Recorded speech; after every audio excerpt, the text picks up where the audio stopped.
And welcome back to another episode of jPlay. I'm Marcus and today I'm really feeling brave as I want to record my very first session of a war game and especially this coin game here. And this is the brand new game from GMT Games and that's called Fire in the Lake. Since I first heard about these coin games and especially Andy and Abyss, I really wanted to try them out. So I think you all know that coin stands for counterinsurgency, and as you can see it took me 4 volumes to really get the opportunity, and I will do that with insurgency in Vietnam. This series will be a personal learning experience than rather a real playthrough. As I mentioned before, I've never played any coin games before, so this is my first take on this. I already played some demo rounds in solo mode in order to get at least behind the most basic mechanisms for how you play this game.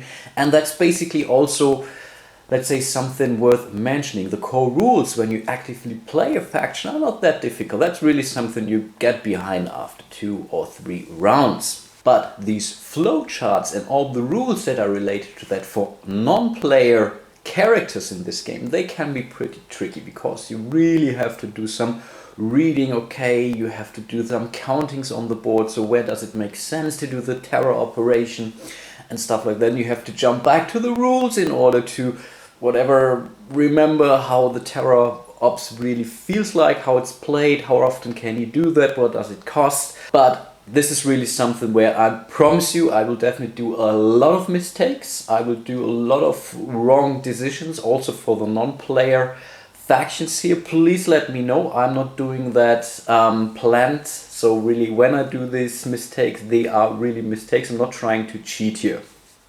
I'm also not sure if I will play through a complete session of Fire in the Lake here. So definitely I will do a small scenario, so only 3 coup cards and I think 24 of these event cards will come up.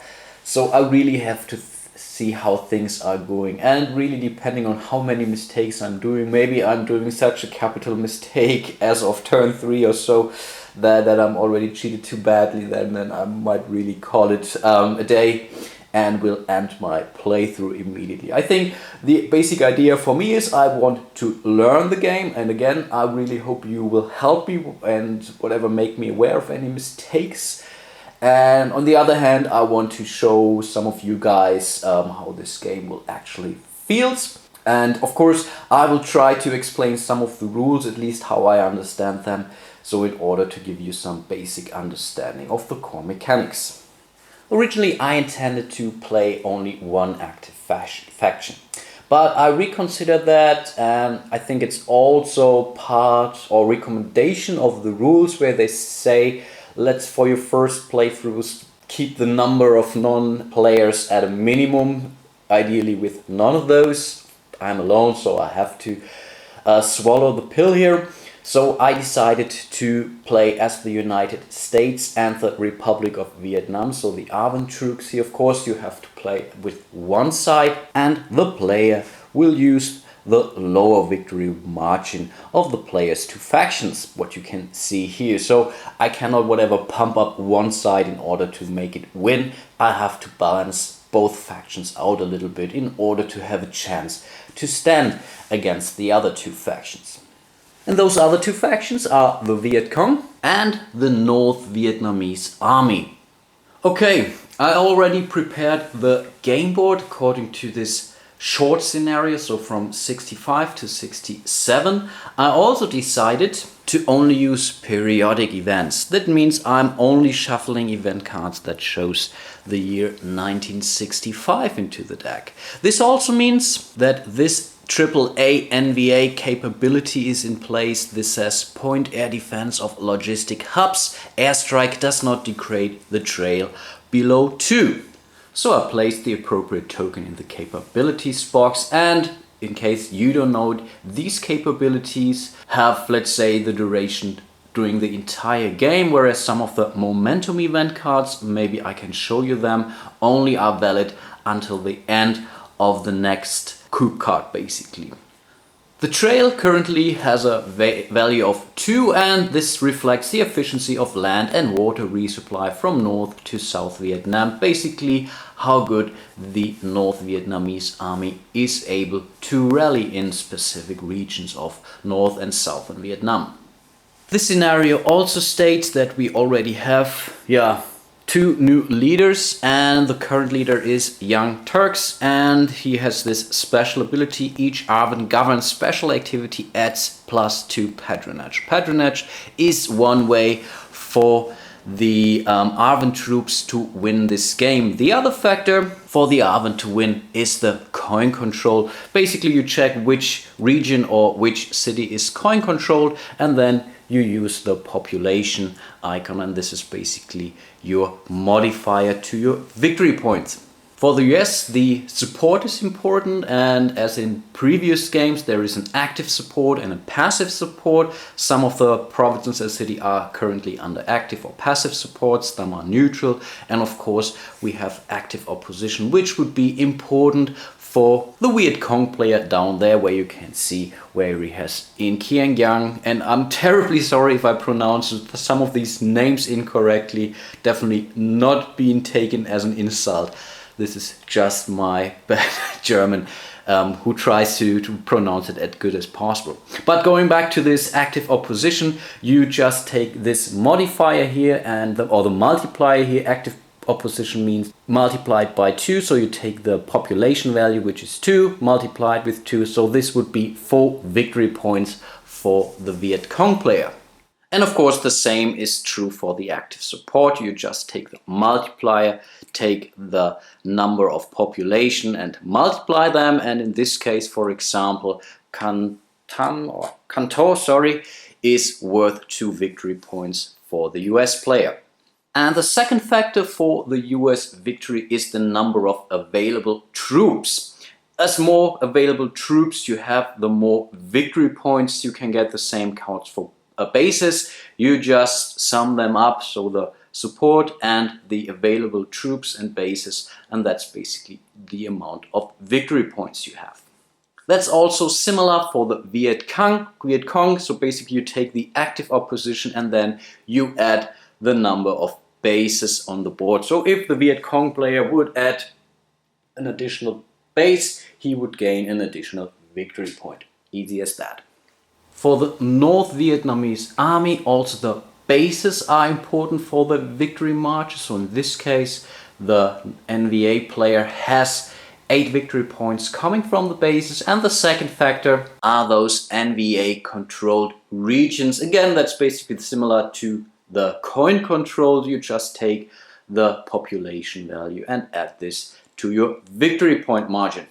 Next thing to mention are the starting resources. So the Viet Cong starts with 10 resources, the North Vietnamese army with 15, whereas the Republic of Vietnam starts with 30 resources. That seems to be quite a lot, but you have to keep in mind that also the US player will leverage some of those resources. Some of the actions for the US player are free for resources at least, but for some of the action he has to use some of the resources from the Arvin player. This sounds a little bit mean, but there is a limit. So the US player is not allowed to spend more resources than the current econ level of the Arvin player. The econ just reflects the number of line of communications, LOCs, which are basically those routes here, or even the Mekong River. And you see the value that's printed on these LOCs, and this basically, when you sum up all of these LOCs on the game board, right now you come to 15 resources. Let's just start the game. Again, please be kind to me. I'm learning this game. I only played some demo rounds. So again, if you spot any errors, let me know. If you have any suggestions, recommendations, please also let me know. Please just help me to get this game. So I think we start with revealing the first event card. There's also always one active event, so something that's basically determine the game turn at this point in time, and we always see the next event card. So in this case, we don't see any coup cards that are showing up. Again, these coup cards determine the game, the end of a campaign or an era, whatever you want to refer to that, and there are some special rules related to these coup cards, and yeah, I will come to that when we draw one. Most important, these event cards show the game turn order reflected by the appropriate player colors here. So in this case, the ARVN troops could go first, then the US troops, then the Viet Cong, and last but not least, the North Vietnamese army. If any of those players decides to pass, for example, so if the ARVN player says, no, I want to pass, then the next player could take the first turn and so on. If the first eligible player, and right now all of these factions are eligible starting this game, so in this case the ARVN player, if he would decide to take a turn rather than passing, he had now 3 different options. For once he could say, I want to take an option but no special ability. In this case the next eligible player could only take this limited operations. For example, there is an exception for non-player characters which are always allowed to take 1 normal operations, including the special activities. This first eligible player could still go for the action operation and the special activity. In this case, the second eligible player could go for a limited operations, or he could go for the event. By the way, the non-player characters normally choose always the events. There are also some exceptions, so when there is no result of these event cards, then they will go for an operation instead. But the player could, or the first eligible player could also go for the event. In this case, the second eligible player could also go for an operations, and then he might be able to add the special activity. And in this case, as I'm playing both of these players, I think it could be a very good idea to go for the event for the ARVN player and then choose the operation and the special activity. This would turn us ineligible for the next card, but I think this is not that bad. So let's have a look at the card here.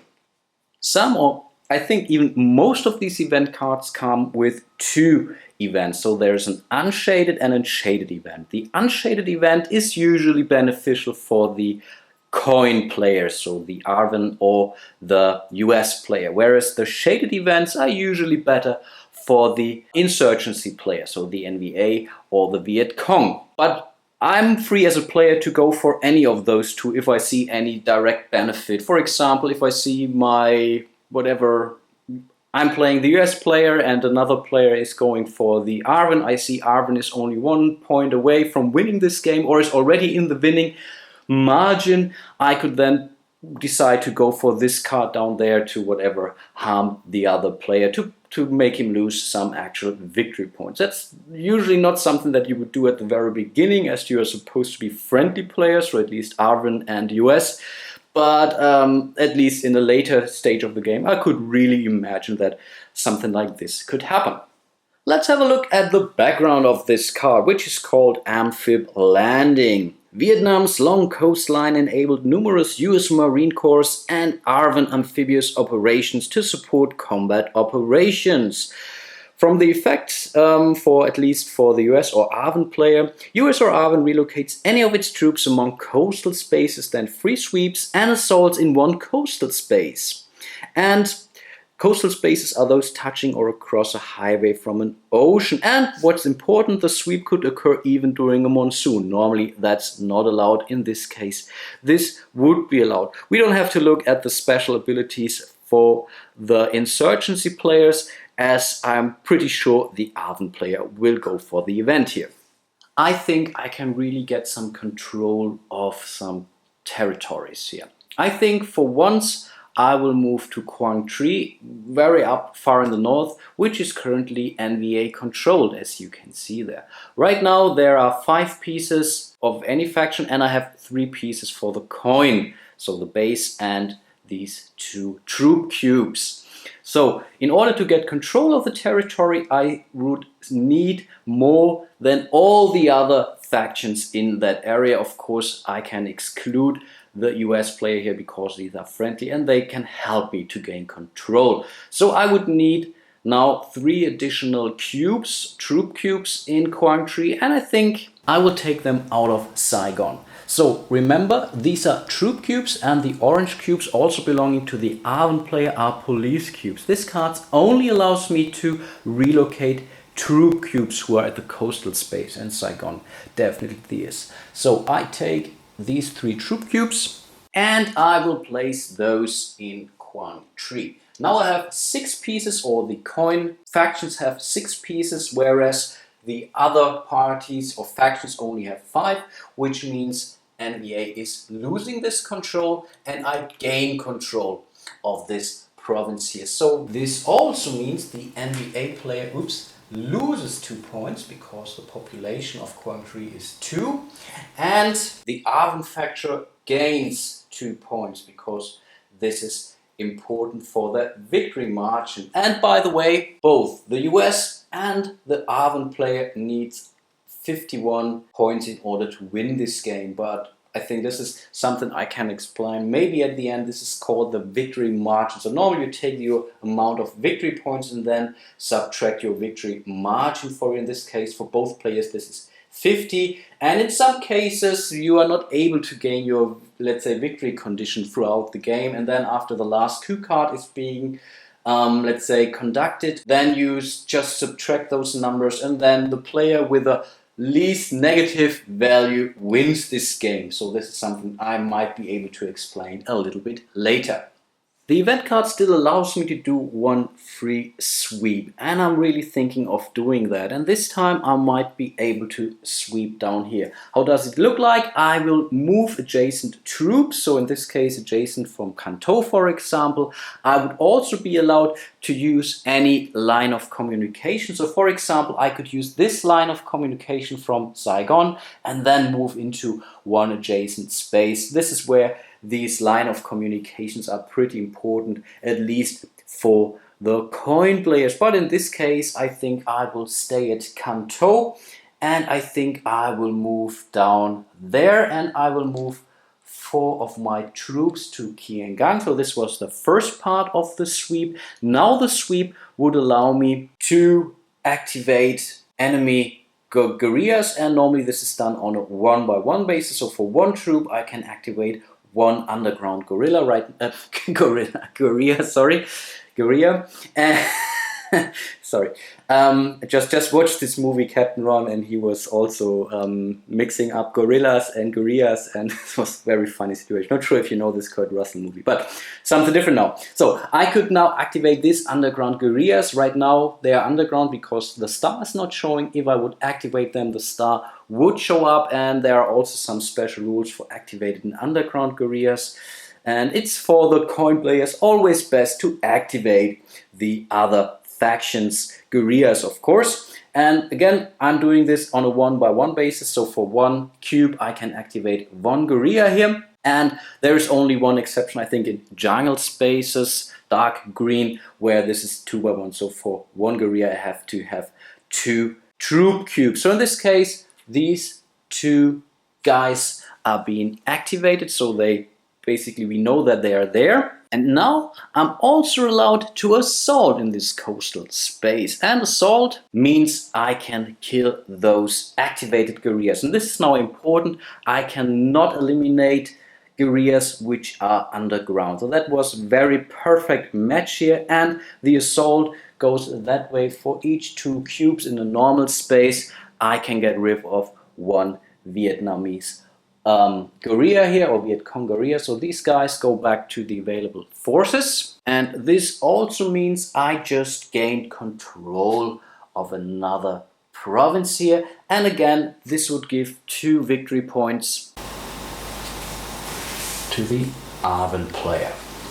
Okay, I forgot to move the according stone to the event. So again, we remember the Arvin player chose to go for the event, and then he used the free sweep and the assault, which was very kind.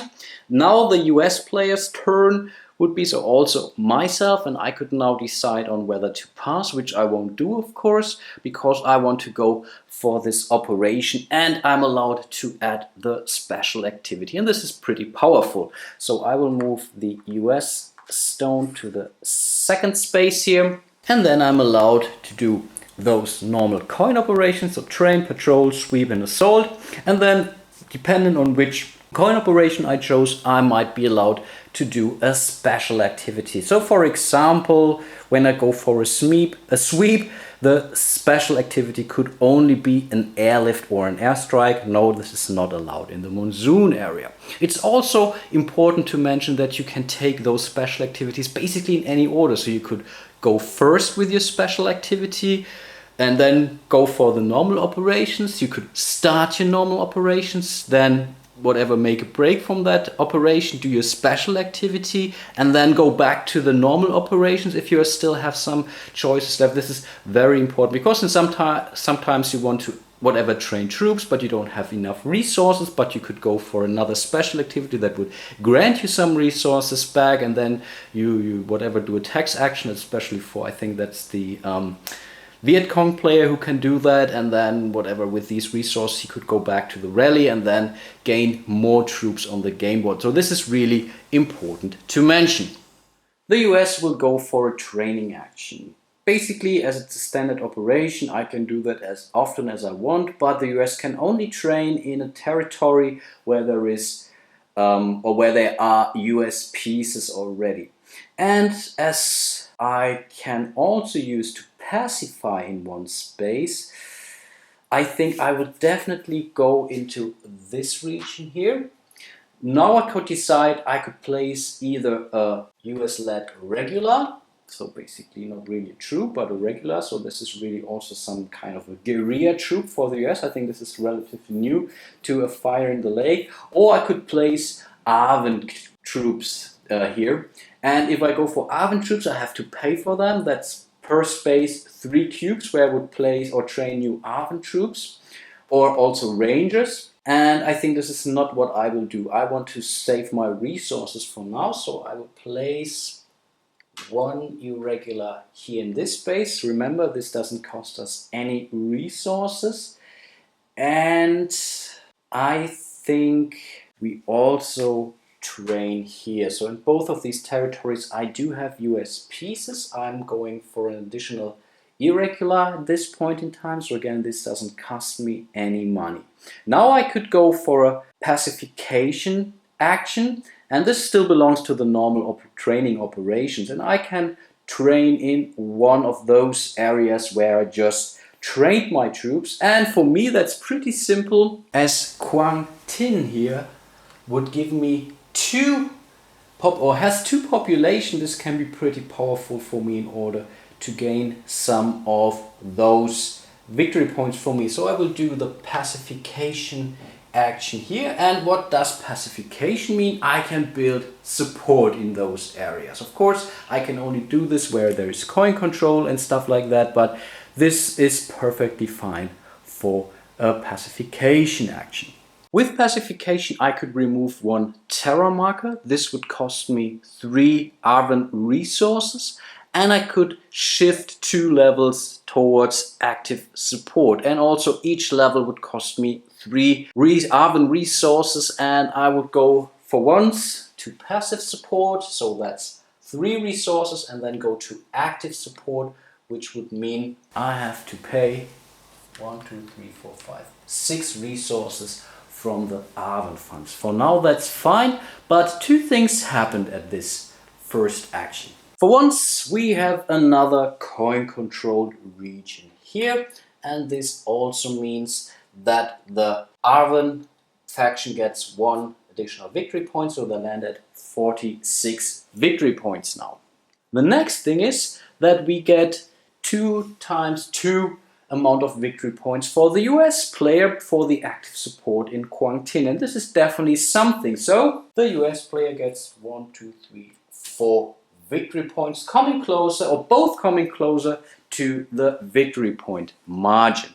One very important thing to mention is when you play solo, you can never win this game with your first coup card that might show up in the next event card. So even though we have the victory point margin for both factions, so US and ARVN, I would still not be allowed to win this game. I really have to go through basically the complete deck, or at least until we have played the third coup card entirely. And then we see how many victory points are still available, and then the basically winner will be determined, and the player who will win this will be the player with the highest victory point margin. In this case, I take the lower of my two factions here.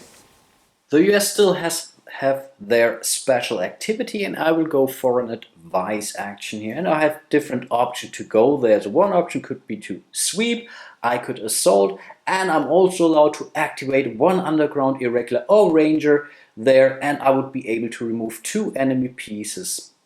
And I can do that in any space that has not been chosen for a training action. So I think I have to find a place where this would make sense, and I would go to bin din here. So I would activate my irregular here. So this is now also not underground anymore, but for me that's not that important. Now this would allow me to remove any 2 pieces of an enemy faction. Bases I can only remove when these are the last the last piece, but I'm allowed to remove underground guerrillas with this special action. This is very important. So I can remove these 2 guerrillas from bin din, so leaving this space undefended. And additionally, I'm allowed to increase the aid by 6. And of course, aid is important for the Arven player and also for the US player, as I need these resources here, so I will increase the 8, 1, 2, 3, 4, 5, 6 spaces. So during the next coup card, this is the amount of how the resources will at least increase for the Arven player. Of course, also the economic value will be added there as well. And these were basically the actions I was allowed to take. So these 2 go to the ineligible factions, and then leaving only the Viet Cong and the North Vietnamese army for eligible factions. So they will go first for the next event card.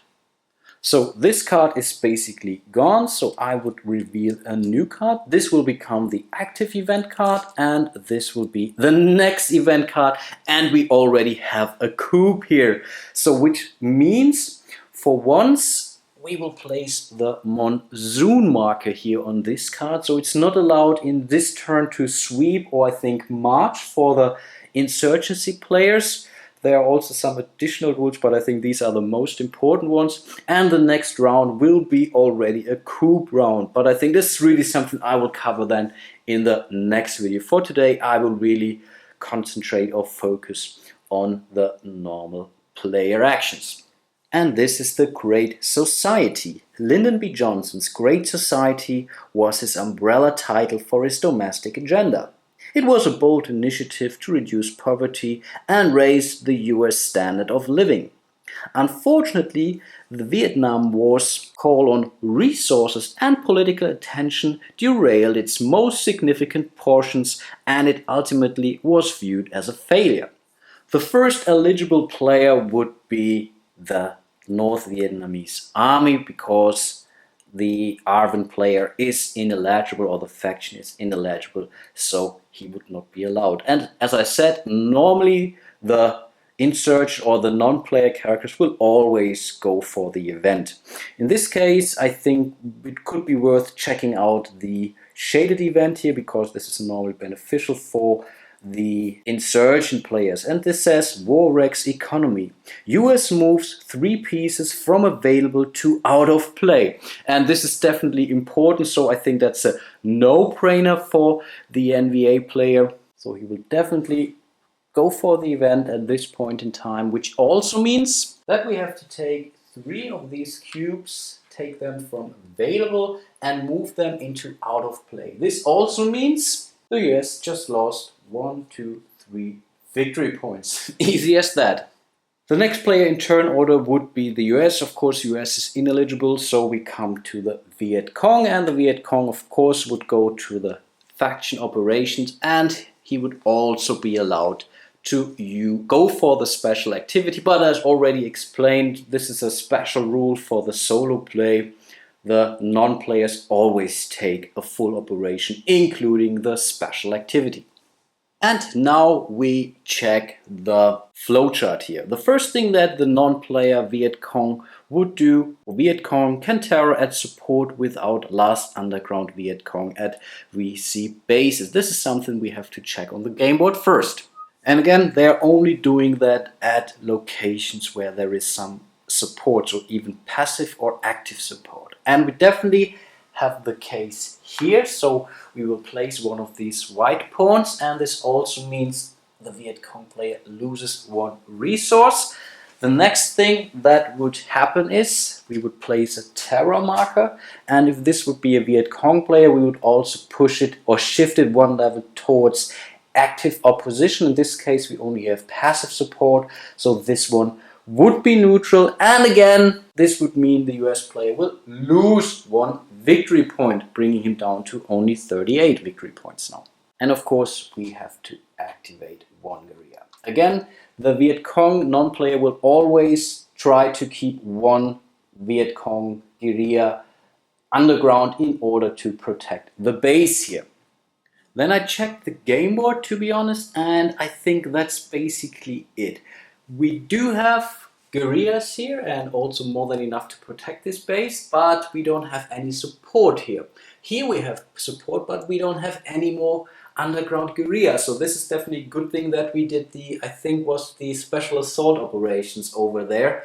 So this is definitely could save us for a lot of victory points, as this province has 2 populations. So this was definitely a good job. In all the other areas where they have some guerrillas, they also have active opposition, of course, so they don't have to take care about. But still, they could go for their tax special activity. This is normally what's being done after a terror operation, but there are very specific rules when the non-player Viet Cong faction would go for a tax option, and I think that's nowhere the case. So usually they do that only if they are have less than 10 resources. Right now they're exactly at 9, so we are already at some kind of break-even point. They would not try to harm their active opposition, only if they have 0 resources, and in this case they really would go for active support sides. But I don't see anywhere on the game board at this point in time. So at this point in time, I think it's not possible for the non-player to tax, so he will go for the subvert special activity, and this they can do in 1 or 2 spaces with underground Viet Cong and RVN cubes. Again, they would not try to harm their bases, so they will always keep at least 1 guerrilla in order to keep them safe. So let's check out the game board. And in this case, I think he really can subvert. Normally, it's not allowed to activate this last guerrilla here because he wants to protect his base. But as there is only 1 Arven cube in this space, I think that's definitely allowed to go for. So I think we will activate this guerrilla here. Then we will remove this police cube, and this would allow the Viet Cong player to place 1 new underground guerrilla in this space. And I think for the Viet Cong that was definitely a pretty good turn. When we would have removed 2 cubes, then we would be allowed to reduce the patronage by 1, but in this case there was only 1 Arven cube, so in this case the patronage will not drop, at least something for us.